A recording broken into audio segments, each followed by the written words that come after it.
any framework for teaching, any instrument you use to evaluate teacher performance, teacher practice, should be based on solid research. Now, in my framework, there are 22 components, as you may know.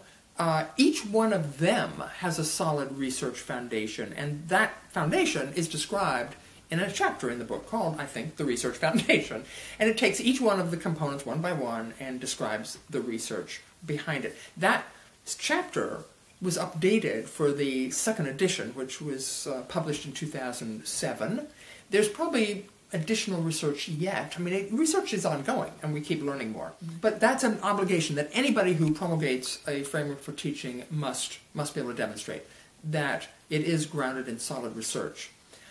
If possible, one should go a step further and be able to claim, which we now can, that the framework taken as a whole is actually valid. That is, it's not only got face validity, which means that educators would look at it and agree, yes, this is what's important to good teaching, but it also has what they call predictive validity, which means that when teachers perform well on the skills in this framework, their students actually learn more than the students of teachers who perform less well.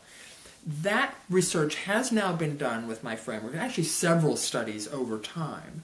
The most recent, done in Chicago, on the the pilot teacher evaluation system that they implemented in Chicago, and which was studied carefully and deeply by a research group at the University of Chicago called the Consortium for Chicago School Research, CCSR. That study is now published. It's on their website, and it makes good for very good reading, by the way.